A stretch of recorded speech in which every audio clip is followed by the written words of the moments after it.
इस कार्यक्रम के पुण्यार्जक हैं श्री राजकुमार जैन जी की पुण्य स्मृति में श्रीमती अंगूरी जैन, पुत्र पुत्रवधु सीए पीयूष जैन, सीए दीपाली जैन, पौत्री गौरान्वी जैन बड़ोदरा, पुत्र पुत्रवधु सीए प्रियंक जैन, श्रीमती दीप्ति जैन, पौत्री पौत्र ईवा जैन, निवान जैन मास्को, पुत्री दामाद सीएस प्रियंका जैन, श्री पंकज जैन, दोहित्री दोहित्र निष्ठा जैन, मानविक जैन भोपाल, सासुमा श्रीमती प्रेमलता जैन बालाघाट।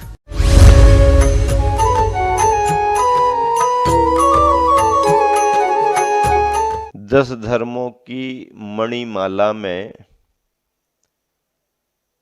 एक एक मणि एक एक धर्म की है और पूरा हार 10 लक्षणों का बना हुआ है। हार के लिए हम धर्म कहेंगे और उसमें लगी हुई मणियां एक एक धर्म के नाम की हैं। समुद्र को हम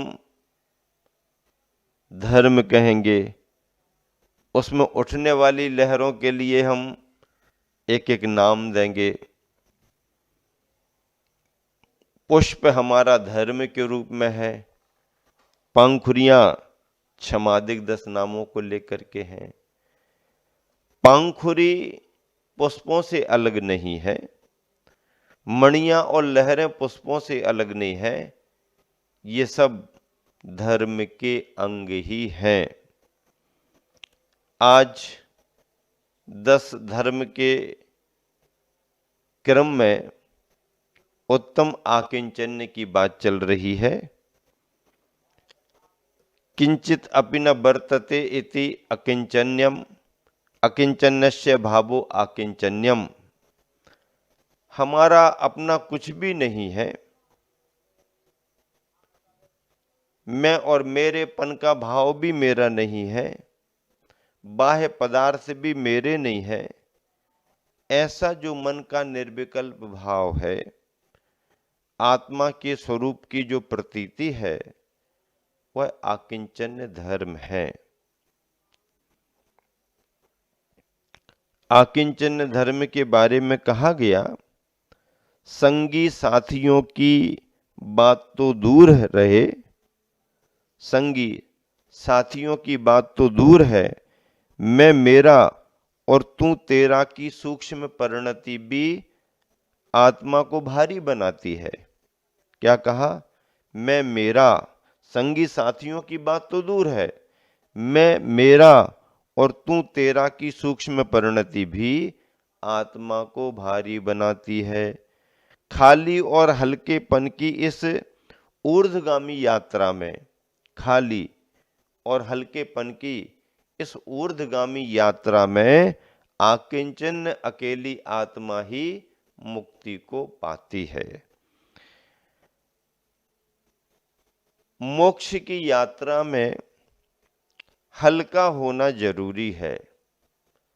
हल्का होने का मतलब आप समझते ही हैं। अगर आपके सिर पर ज्यादा बोझ है तो आप पर दबाव महसूस होगा, आपके पैर जल्दी जल्दी नहीं उठेंगे। तराजू के पलड़ों में जिस पर ज्यादा वजन आ गया वो पलड़ा नीचे झुकेगा, खाली वाला ऊपर की ओर आएगा। इसका मतलब है कि भारीपन हमें नीचे की ओर ले जाता है, हल्कापन ऊपर की ओर ले जाएगा। ये भारीपन बाहर का सभी को दिखाई देता है, लेकिन बाहर से हल्का होने पर भी विचारों का बोझ भी हमारे को भारी बनाता है। क्या कहा? विचारों का बोझ, शरीर का बोझ, और शरीर पर रखा गया बोझ तो सभी को दिखाई देता। इन सबके हटने के बाद भी विचारों का बोझ, ओहो, अब इस विचारों के बोझ को कैसे दूर करें? विचारों के बोझ को आत्मा का बोध ही दूर करेगा। ये जो मैं और मेरेपन की परिणति है, भावधारा है, ये हमारे को विकल्पमय बनाती है और विकल्पों का बोझ व्यक्ति को बहुत भारी बना देता है। आप लोग अनुभव करते ना, भैया सिर भारी हो रहा है, क्या कहते हो? सिर भारी हो रहा है। तो क्या सिर का वजन बढ़ गया है? 100-200 किलो का सिर हो गया क्या? नहीं नहीं, सिर तो उतना ही सा है, पर भारी क्यों हो गया? एक छोटा सा बच्चा है, उसका कोई भारी नहीं है, उसको विकल्प नहीं है, उसको कोई ऐसा विचारों का बोझ नहीं है, प्रसन्न है, खाया पिया, सो गया, उसकी इतनी ही जिंदगी है। एक व्यक्ति है जिसमें लेन देन आ गया है, ये करना वो करना, जवाबदारियां, वो कई बार परेशान दिखता है, विचारों का बड़ा बोझ दिखता है।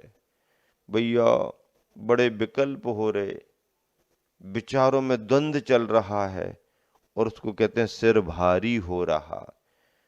उस भारी सिर को हल्का करो, विकल्पों से मुक्त हो, द्वंद्व और दुविधाओं से दूर हो।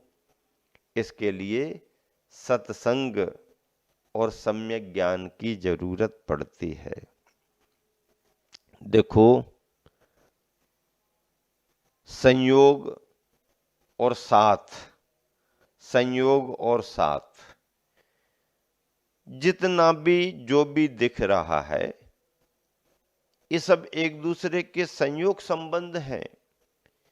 ये पिता, ये माँ, ये भाई, ये बहन, ये पति, ये पत्नी, ये चाचा, ये चाची, मामा, मामी, बुआ, फूफा, ये जितने संबंध हैं तुम्हारे, ये संयोग संबंध हैं। ये हमारे परिजन हैं, पड़ोसी जन हैं, ये हमारे मित्र हैं, ये हमारे सहयोगी हैं, ये हमारे समाज बंधु हैं, ये हमारे गांव के हैं। ये सब संयोग संबंध हैं।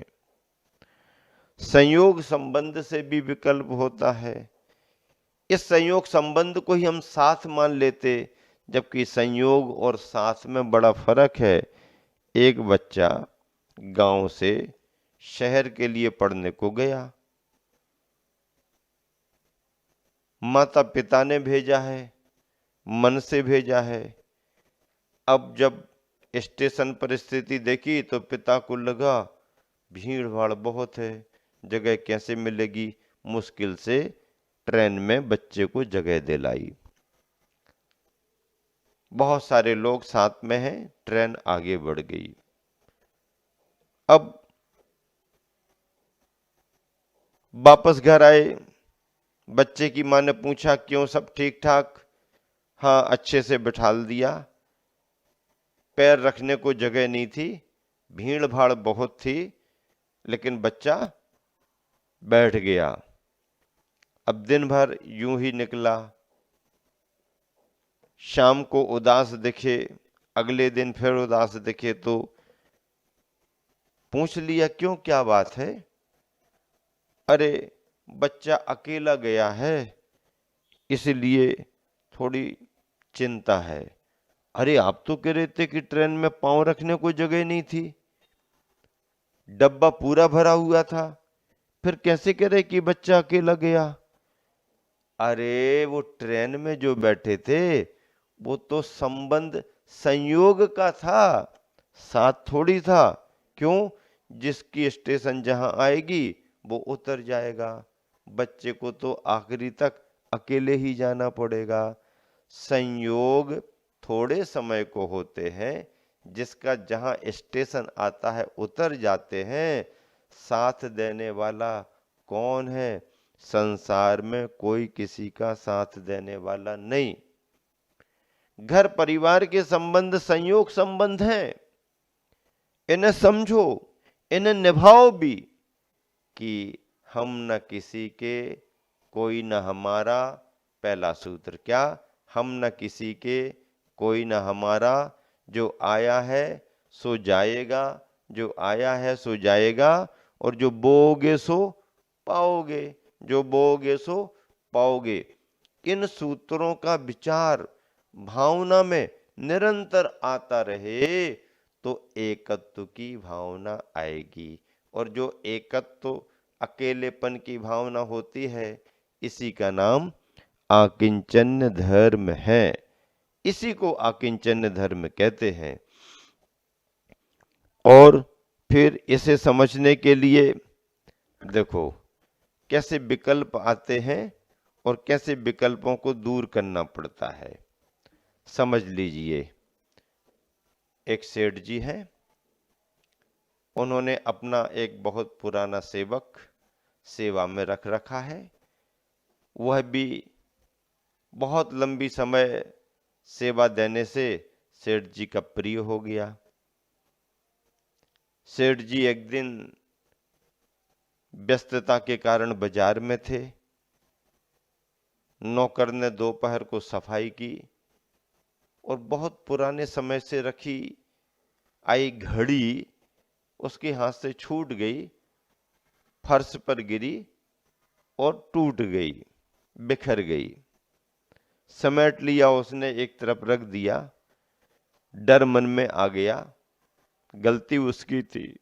सेठ जी शाम को आए, सब ठीक ठाक दिखा, लेकिन जब मालूम चला तो सेठ जी को बड़ा विकल्प हुआ, बड़ा नुकसान कर दिया। नुकसान था सो हो गया, अब क्या कर सकते। जब नौकर जाने लगा तो उसने सेठ जी से क्षमा याचना की, सेठ जी मेरे से गलती हो गई, जानबूझ करके मैंने नुकसान नहीं किया, लेकिन गलती तो हुई, आप क्षमा करें मुझे। और नौकर क्षमा मांग करके घर चला गया, निश्चिंत होकर के सो गया। अगले दिन फिर काम पर आया। यहां सेठ जी विकल्पों में रहे, उनको नींद ही नहीं आई। नौकर आया, उससे पूछा क्यों, नींद वींद आई नहीं आई? बोले सेठ जी आपसे क्षमा मांग ली थी, फिर तो नींद आ नहीं थी। अच्छा, तुम निश्चिंत सोते रहे और मैं चिंता में करवटें बदलता रहा। ठीक है, कोई बात नहीं। नौकर ने दिन भर काम किया। शाम को जब जाने को हुआ तो सेठ जी ने कहा, देख तू भरोसे का नौकर है, हमेशा तूने सेवा की है, विश्वास पात्र है, और क्या बताऊं, जब जब भी तेरे बारे में मैंने कुछ अच्छा सोचा है तूने अवश्य ही कुछ न कुछ नुकसान कर दिया। क्या हो गया सेठ जी? अरे तू अभागी है। मैं दोपहर को बाजार में सोच ही रहा था कि नौकर सेवक बहुत पुराना, इसको पुरस्कार में कुछ देना चाहिए, और देख ये जो घड़ी थी ना, ये पुरानी वाली घड़ी ही तेरे को देने वाला था आज, लेकिन नुकसान कर दिया, फोड़ दी तूने, अब थोड़ी मिलने वाली है। सेठ जी का इतना कहना था। अब नौकर गया, सुनते ही साथ नौकर का चेहरा बदल गया। घर गया, व्याकुलता रही, रात भर नींद नहीं आई। अगर नुकसान ना हुआ होता तो मुझे घड़ी मिल जाती, नुकसान ना हुआ होता तो मुझे घड़ी मिल जाती। आज के दिन सेठ जी निश्चिंत होकर के सो रहे हैं, क्योंकि उन्होंने मन बना लिया, अरे ठीक रहती तो दे देते, अब फूट गई तो क्या करना। अब विचार करिए, देखिए, घड़ी न सेठ जी के पास है और न सेवक के पास है। घड़ी तो टूट फूट करके एक तरफ पड़ी, लेकिन एक दिन सेठ जी के मन में यह था किसने नुकसान कर दिया, सो सेठ जी को नींद नहीं आई। और एक दिन सेठ जी ने कह दिया कि तेरे को देने वाले थे, तो रात भर सेवक को नींद नहीं आई। घड़ी किसी के पास नहीं है, लेकिन जिसके मन में घड़ी का भाव आ गया वो विकल्पों में चला गया। इसलिए निर्विकल्प होने का मार्ग है कि ना हम न किसी के, कोई ना हमारा। अरे भरत और बाहुबली के बारे में आपने सुना समझा? भरत और बाहुबली की स्थिति क्या थी? बराबर बराबर पिताजी ने सौंप दिया, फिर भी भरत कहने लगे नहीं बाहुबली पोदनपुर आपका राज्य हमारे राज्य में मिलना चाहिए। बाहुबली ने कहा नहीं भैया, ये कैसे होगा, हमारा राज्य है, पिताजी सौंप करके गए, मैं क्षत्रिय पुत्र हूँ, उसकी रक्षा करना हमारा धर्म है। भरत के नहीं, मैं चक्रवर्ती बना हूँ, आज्ञा देता हूँ कि तुम्हारा राज्य मेरे राज्य में मिलेगा। बाहुबली ने कहा देखो, अगर भैया भरत आदेश देता है तो बाहुबली चरणों में खड़ा है, और चक्रवर्ती भरत अगर आदेश देता है तो बाहुबली भी आदिनाथ का पुत्र ही है, आपके पास आने वाला नहीं। युद्ध हो गया।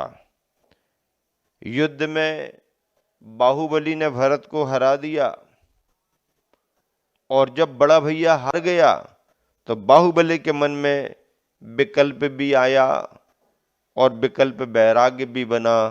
ओह सत्ता के पीछे भाई भाई में क्लेश हो गया, दुनिया क्या सोचेगी। जिस सत्ता को पिताश्री सौंप करके गए और उसी सत्ता के पीछे सगे भ्राता दोनों आमने सामने हो गए, ठीक नहीं। और बाहुबली ने भरत के लिए राज्य छोड़ दिया, दिगंबरी दीक्षा ले ली, मुनि दीक्षा लेकर के ध्यान करने लगे। अब इस संपूर्ण दृश्य में 4 भावनाएं झलक रही। पहली भावना क्या, जो भरत कह रहा है, भरत क्या कह रहा है कि मेरा तो मेरा है ही, बाहुबली तेरा भी मेरा है। भरत क्या कह रहा, मेरा तो मेरा है ही, बाहुबली तेरा भी मेरा है।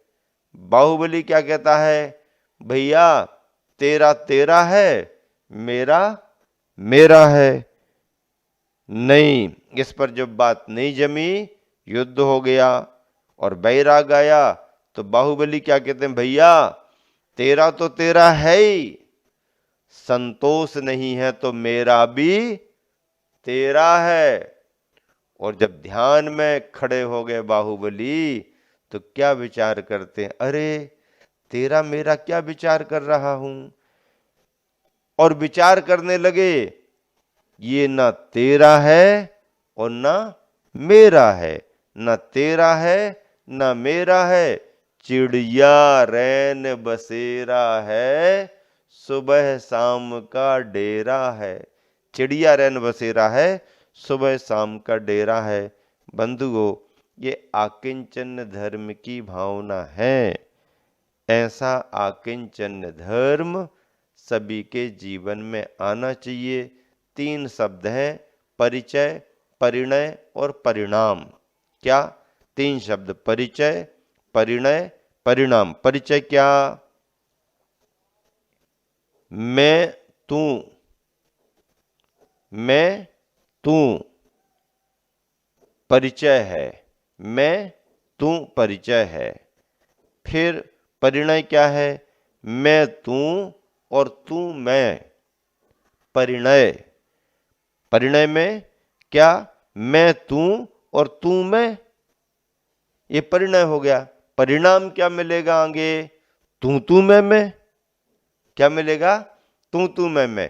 परिचय मैं तू, परिणय मैं तू मैं, और परिणाम तू मैं। इन सबसे बचने के लिए एकाकी निष्प्रहा एगो में सस्वदो आदा, नान दंसन लखनो शेषा में बाहिरा भावा, सब्बे संयोग लखना एकाकी एकत्व लिए। सब जग में सभी आते, तन धन को साथी समझा था, पर ये भी छोड़ चले जाते। ऐसा आत्म तत्व हमारा है।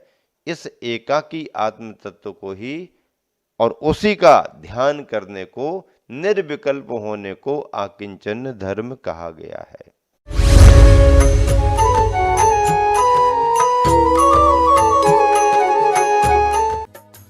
इस कार्यक्रम के पुण्यार्जक थे श्री राजकुमार जैन जी की पुण्य स्मृति में श्रीमती अंगूरी जैन, पुत्र पुत्रवधू सीए पीयूष जैन, सीए दीपाली जैन, पौत्री गौरान्वी जैन बड़ोदरा, पुत्र पुत्रवधू सीए प्रियंक जैन, श्रीमती दीप्ति जैन, पौत्री पौत्र ईवा जैन, निवान जैन मास्को, पुत्री दामाद सीएस प्रियंका जैन, श्री पंकज जैन, दोहित्री दोहित्र निष्ठा जैन, मानविक जैन भोपाल, सासुमा श्रीमती प्रेमलता जैन बालाघाट।